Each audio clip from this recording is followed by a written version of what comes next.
சிவபக்தர்களாக இருந்தால் கண்டிப்பா பாருங்க. அப்ப மத்த கடவுளை வழிபடுறவங்க பார்க்க வேண்டாமா அப்படின்னா தவிர்க்கிறதும் நல்லது. ஏன் அடியேன் இப்படி குறிப்பிடுகின்றேன் என்றால், சமீப காலமாக நடக்கக்கூடிய சில விஷயங்கள் ஒரு குழப்ப மனநிலைக்கு நம்மை கொண்டு செல்கின்றது அப்படிங்கிறத உணர்த்துவதற்காகத்தான் இந்த பதிவு. தன்னை உணர்ந்தவர்கள் மட்டுமே அல்லது தன்னை உணர்ந்து கொள்ள வேண்டும் என்பவர்கள் மட்டுமே சிவ வழிபாடு செய்வார்கள், சிவ வழிபாடு செய்கிறார்கள். அதுல மாற்று கருத்தே இல்லை. ஏன்னா ஆதியும் அந்தமும் இல்லாத பரம்பொருள், அவருக்கு ஆதியும் கிடையாது அந்தமும் கிடையாது. அப்படிப்பட்ட பரம்பொருள் இறைவனை நாம் வழிபடுகின்றோம் அப்படின்னா அதற்கெல்லாம் ஒரு கொடுப்பனை வேணும், அதுல மாற்று கருத்தே இல்லை. இப்படி ஒரு அற்புதமான பிறவியாக நாம் இருக்கின்றோம். எப்படி இறைவனை வழிபடக்கூடிய அந்த வாய்ப்பை நாம் பெற்றிருக்கின்றோம். ஆனாலுமே மாயையின் காரணமாக பல்வேறு வகையிலே நம் வழி தவறி செல்வது சரியா அப்படிங்கிற கேள்வியை மட்டும் மனதில் எழுப்பிக் கொள்ளுங்கள். இப்ப நம்ம எந்த தெய்வத்தை வேணாலும் வழிபடலாம் அப்படிங்கிறது நம்ம தர்மம் கொடுத்த வழி, அதுல எந்த மாற்று கருத்துமே இல்லை. பல்லாயிரம் தேவதைகள் இறை நாமங்களிலே வழிபடுகின்றோம், அதுல மாற்று கருத்து இல்லை. நம் தர்மம் அதை அனுமதிக்கிறது. ஆனா இந்த ஆற்றல்கள் எல்லாம் எங்கு சென்று சேர்கின்றன அப்படின்னு பார்த்தா அந்த பரம்பொருளாம் பரபிரம்மத்திடம் சென்று சேர்கிறது, சிவபெருமானிடம் சென்று செல்கிறார்கள். விநாயகப் பெருமானை வழிபட்டாலும் சரி, முருகப்பெருமானை வழிபட்டாலும் சரி, காலபைரவரை வழிபட்டாலும் சரி, இந்த மாதிரி நீங்க எந்த சக்தியை நீங்கள் குறிப்பிட்டு சொன்னாலும் அது இறுதியிலே சென்று சேர்வது என்னமோ சிவபெருமானாகத்தான் இருப்பார். அப்ப சிவபெருமான் ஒருவரை நம்ம வழிபட்டாலே நீங்கள் நினைக்கின்ற அனைத்து தேவதைகளையும் வழிபட்டதற்கான அந்த ஒரு அனுபவம் நமக்கு கிடைக்கும் அப்படின்னா மாற்று கருத்துல. அப்ப நம்ம வழிபட வேண்டியது யாரை அப்படிங்கிறது தான் கேள்வி. ஆனா இன்னைக்கு இருக்க சூழ்நிலை என்னன்னா, காய்ச்ச வந்தா இந்த இடத்துக்கு போகணும், தலைவலி வந்தா இந்த கோயிலுக்கு போகணும், திருமணம் நடக்கணும்னா இந்த கோவிலுக்கு போகணும், இன்னும் குழந்தை பெறும் வேணும்னா இந்த கோயிலுக்கு போகணும். இந்த மாதிரி அந்தந்த பகுதிகளை ஊக்குவிப்பதற்காக சிலர் சொல்கின்ற அந்த வார்த்தைகளை கேட்டுக்கொண்டு பல்வேறு விதங்களில் நம் மனம் வந்துட்டு தடுமாறி கொண்டிருக்கிறது. அப்ப உண்மையிலுமே இறைவன் மீது நமக்கு நம்பிக்கை இல்லையா? சிவபெருமான் மீது நம்பிக்கை இல்லையா? சிவபெருமானை அமர்ந்த இடத்திலிருந்து நம்மால் வழிபட முடியும். ஒரு தீபத்தை ஏற்றி வச்சு சிவலிங்கமா பாவிச்சு சிவபெருமானே அப்பனேன்னு வழிபட்டா அந்த இடத்துல இருந்து அருள் கொடுக்கக்கூடிய ஆற்றல், பேராற்றல் உடையவர் எம்பெருமான். அந்த ஆற்றலை நான் நம்பாததன் காரணமாக, ஊரிலே பல பேர் சொல்வதின் காரணமாக பல்வேறு ஆலயங்களுக்கு பல்வேறு இடங்களுக்கு பயணம் செய்துதான் இந்த விஷயங்களை நாம் அடைய முடியுமா அப்படின்னா அது விசித்திரமான வாக்கியமாக அமைந்துவிடும். அதிலெல்லாம் ஒரு விஷயத்தை தெளிவாக கூறிவிட்டு அடுத்ததற்கு செல்ல வேண்டிய கட்டாயம் என்னன்னா, சித்தர் வழிபாடுன்னு ஒரு மரபு இருக்கு. சித்தர் வழிபாடு எதுக்கு அப்படின்னா, தன்னை உணர்ந்து கொள்வதற்காக. அவர்கள் உணர்ந்திருக்கிறார்கள், நமக்கு வழிகாட்டுவார்கள் என்ற அடிப்படையிலே சிலர் சித்தர் வழிபாடு செய்வார்கள். அது அவரவர் தனிப்பட்ட விஷயம். அந்த வழிபாடும் எங்கு சென்று முடிகிறது அப்படின்னா சிவபெருமானிடம் சென்று முடிகிறது. அப்ப நேரடியாக நாமே முயற்சி செய்யலாமே அப்படிங்கிற எண்ணம் மனதிலே இருக்குமானால், நாம முயற்சி செய்தும் சித்த பெருமக்கள் கண்ட ரகசியத்தை நம்மால் உணர்ந்து கொள்ள முடியும். தேவையானது என்னன்னு பார்த்தா விடாமுயற்சியும் வைராக்கியமும். இறைவனை காண வேண்டும், உணர வேண்டும் என்ற வைராக்கியம் நமக்குள் இருத்தல் அவசியம். அவ்வாறு இருக்கும் பொழுது சிவபெருமானை நம்மால் உணர முடியும் அப்படின்னா அதுல மாற்று கருத்தை மனதில் கொள்ளாதீர்கள். இப்ப சமீப காலமா பாத்தீங்கன்னா பணத்திற்காக ஆங்காங்கே முளைக்கின்ற தெய்வ வழிபாடு அப்படின்னு சொல்றது அதிகமாகிட்டே போகுது அப்படின்னே நம்ம சொல்லலாம். பணத்திற்காக நான் அடியேன் இந்த இடத்துல கோடிட்டு காண்பதற்கான காரணம் யாதெனில், இந்த மண்ணிலே உள்ள சக்திகள் ஏராளம், சிவத்தால் உண்டான சக்திகள் ஏராளம். நமக்கு வழிபடுவதற்கு உரிமை இருக்கு, இல்லைன்னு சொல்ல.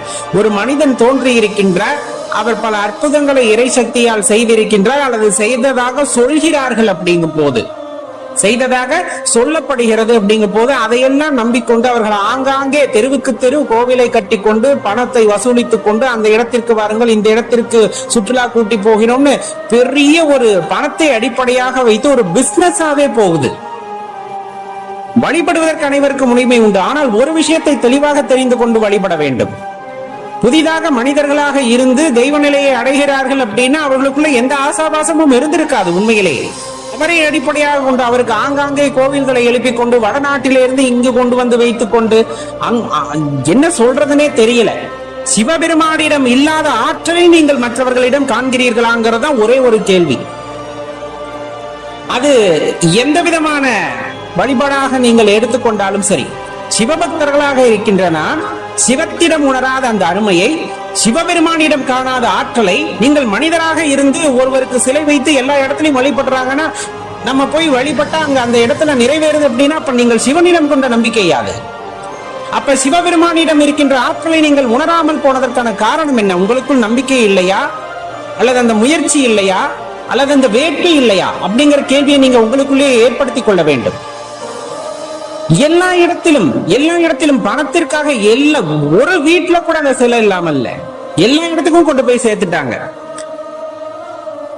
அதுலயும் ஒரு புகைப்படத்தை பார்க்க நேரிட்டது, அதுதான் என்னால தாங்கிக் கொள்ள முடியாமல் போய்விட்டது. எப்பவுமே பக்குவமாக இருக்கின்றோம், இல்லை என்று கூறவில்லை. மனிதனின் அறியாமையை பாருங்கள். சிவபெருமான் பிக்ஷை பாத்திரத்தை எடுத்துக்கொண்டு சாய்பாபாவிடம் நிற்கிறார். இது எவ்வாறு ஏற்றுக்கொள்ள முடியும்? எந்த ஒரு சிவனடியாராவது இவற்றை ஏற்றுக்கொள்ள முடியுமா?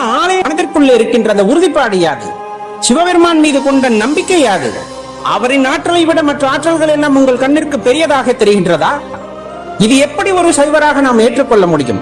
சிவத்தை வழிபடுபவர்கள் சிவனை மட்டுமே வழிபடுபவர்களாக இருக்கிறார்கள். காரணம் என்ன அப்படின்னா, அவருடைய ஆற்றலை புரிந்தவர்கள். இன்னும் சொல்ல போனா அம்மை அப்பனை தவிர அவங்க வேற யாருமே வழிபடுறதில்லை. அந்த மாதிரி நபர்களை நீங்கள் உங்களை சுற்றி பார்க்க முடியும். அவர்கள் அனுபவிக்கின்ற அந்த ஆனந்தம் அப்படிங்கிறது எல்லையில்லாததாக இருக்கிறது. அந்த நிலையை நோக்கி நாம் பயணிக்காமல் ஒவ்வொரு விஷயத்திற்காகவும் பணத்திற்காக யாரேதும் ஒருவர் புதிதாக ஒரு கொள்கையை உருவாக்கிவிட்டால் அவர்கள் பின்னாடி மந்தையாடு மாதிரி ஓடுறதுல என்ன பயன்? கடைசி வரையிலும் மோட்சம் என்றால் என்ன என்றோ, வீடு பேறு என்றால் என்ன என்றோ தெரியாமலே போய்விடுகின்றோம். வள்ளலார் பெருமான் மாதிரி அந்த இறை அனுபவத்தை உணர வேண்டும் என்ற எண்ணம் மனதிலே ஏன் வரமாட்டேங்குது? அறியாமை யாரை தொற்றிக் கொண்டிருக்கிறது என்று யோசித்து பாருங்கள். வியாழக்கிழமை விரதம் இருக்கணும், வெள்ளிக்கிழமை விரதம் இருக்கணும், ஏதோ ஒண்ணு சொல்லி அரிசியை கொண்டாந்து கொட்டுங்க, பருப்பை கொண்டாந்து கொட்டுங்க. யார் எது சொன்னாலும் நம்பிடுறதா?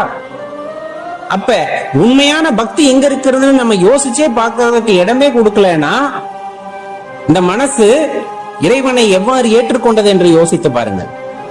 இறைவனை எவ்வாறு ஏற்றுக்கொண்டிருக்கிறது என்பதை யோசித்து பாருங்கள். கருணை வடிவமான இறைவன், ஆற்றல் படைத்த இறைவன், ஆதியும் அந்தமும் இல்லாத அருட்பெரும் ஜோதி.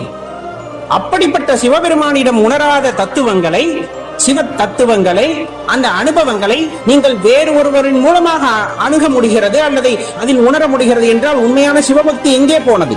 அனுபவம் எனக்கும் இருக்கிறது. அடியேனையும் சிலர் தொடர்பு கொண்டனர். அடியேன் சிவபக்தியிலே எப்பொழுதும் மாறாத தன்மையுடையவர். அப்படி இப்படின்னு யூடியூப் வழியா அங்கங்க போன் நம்பர் எடுத்து வந்து கூப்பிட்டாங்க, கொஞ்சம் நல்லா பேசினாங்க. இந்த மாதிரி மண்டல வாரியா சில நபர்களை நியமித்து இருக்கிறோம். நீங்கள் வந்துட்டு உங்க சார்பா இருக்கக்கூடிய 10 பேர் 15 பேருக்கு காலையில எந்திரிச்சதுமே வந்துட்டு அந்த இறைவனை பற்றி பாடல்களை பாட அல்லது ஏதோ ஒரு வார்த்தையை பயன்படுத்தினாங்க. இந்த மாதிரி தினமும் பாடல் பாட வையுங்கள் அப்படின்ட்டு. அடியேன் சொன்ன ஒரே விஷயம், சிவநாமத்தை தவிர இந்நாவில் எந்த மந்திரமும் ஏறாது. அதை சொல்லக்கூடிய அந்த தகுதி அப்படிங்கிறது யாருக்கும் கிடையாது. இறைவன் ஒருவனே, அவன் எனக்கு சிவபெருமான் மட்டுமே. இனிமேல் இந்த மாதிரி பேசுறதா இருந்தீங்க அப்படின்னா என்னிடம் பேச வேண்டாம்னு தவிர்த்த காலம் உண்டு. 10 ஆண்டுகளுக்கு முன்னரே. நம்பிக்கைனா எப்படி இருக்குன்னா விடாப்பிடிவாதமா இருக்கணும். இறைவனை பிடித்தாச்சு, எல்லாருமே தேடிக்கிட்டு இருக்காங்க இறைவனை. நம்ம இறைவன் இவர் தான் அப்படின்னு நம்ம உணர்ந்து கொண்ட சூழ்நிலைகளே அவரை இருக பற்றுவதிலே என்ன பயம்? இருகப்பற்றினால் கஷ்டம் வரனா அப்ப நீங்க எந்த கடவுளை கும்பிட்டாலும் கஷ்டம் வராதா? அடியேன் கேட்பது ஒரே வினாதான். மற்ற கடவுள்களை கும்பிடுபவர்கள் எல்லாம் கஷ்டம் இல்லாம ரொம்பவே சந்தோஷமா இருக்கிறாங்களா? அதை நம்மால் உறுதியாக கூற முடியுமா? முடியாதல்லவா? முடியாது. ஏன்? எல்லா இடங்களிலும் மேடு பள்ளங்கள் இருக்கத்தான் செய்யும். வாழ்க்கை ஒரே சமமாக இருந்தால் அந்த இடத்துல வாழ்க்கையில சுவாரஸ்யம் இருக்காது. பல அனுபவங்களை நாம் அனுபவிக்கும் பொழுதுதான் அதிலே சில சூக்ஷமங்கள் இருப்பதை நம்மால் உணர்ந்து கொள்ள முடியும். இந்த உயிரானது பக்குவப்படும். எப்ப நீ சிவபெருமான் காலை பிடிச்சையோ அப்பவே இறைவன் உன்னை பக்குவப்படுத்துவதற்கான அந்த வேலைகளை தொடங்கி விடுகிறார். உன்னால் எந்த அளவு தாங்க முடியுமோ அந்த அளவு மட்டுமே நமக்கான அனுபவங்களை அவர் கொடுக்கிறார். அவர் நல்லதாக இருக்கட்டும், அதே இடத்துல கொஞ்சம் கஷ்டமா இருக்கட்டும், அந்த நன்மையிலும் சரி கஷ்டத்திலும் சரி, இது எனது வேலை அல்ல. இப்பொழுது நடந்த விஷயம் வந்துட்டு என்னால் நடந்தவை அல்ல, சிவபெருமானால் நடத்தப்பட்டது, சிவனால் நடத்தப்பட்டது. சிவனே அதை உணர்ந்தார், சிவனே அவர் செய்தார் அப்படின்ட்டு நாம் செய்ததையும் இறைவன் செயலாக வெறும் கருவியாக நாம் எண்ணிக்கொண்டு அதை எடுத்துக்கொள்ளக்கூடிய பக்குவம் பெற்றுவிட்டால் இந்த உயிர் பக்குவம் அடைகிறது என்பது பொருள். மாறாக சந்தோஷம் வரும்போது இது என்னால், துக்கம் வரும்போது இறைவனால் என்று பிரித்து பார்த்து விட்டாலே அந்த பக்திக்கு வேலை இல்லை, அந்த பக்திக்கு மேன்மையும் இல்லை. அப்படிப்பட்ட சூழ்நிலையிலே இறைவனை பிடிக்க வேண்டும் என்றால் இறுகப்பற்றிக் கொள்ளுங்கள், சிவபெருமானை இறுகப்பற்றிக் கொள்ளுங்கள்.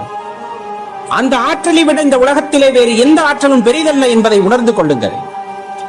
அப்பொழுதுதான் நமக்கு மேன்மைக்கான வழி தெரியும், மேன்மை அடைவதற்கான வழி தெளிவாக தெரியும். மாறாக காண்பதெல்லாம் உண்மை, ஒருவர் இந்த தெய்வத்தை வழிபடுங்கள் என்று கூறிவிட்டால் ஆட்டு மந்தை போல பின்னாடியே ஓடினோம் என்றால் கடைசி வரையிலும் உண்மை புரியாது.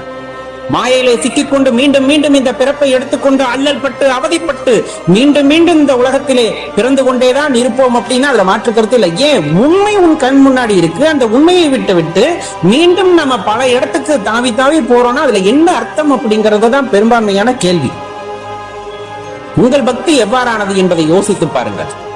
தயவு செஞ்சு இந்த மாதிரி ஏதேனும் வேலைகள் நடக்கிறது என்றால் இறைவனை தவிர, ஈசனை தவிர மனது யாரையும் நினைக்காது என்பதை உறுதியாக இருந்து கொள்ளுங்கள். அப்பொழுதுதான் நமக்கு அந்த மோட்சத்திற்கான வழி, பிறவி இல்லா நிலையை அடையக்கூடிய வழியெல்லாம் நமக்கு கிடைக்கும் அப்படிங்கிறதுல எந்த சந்தேகமும் இல்லை.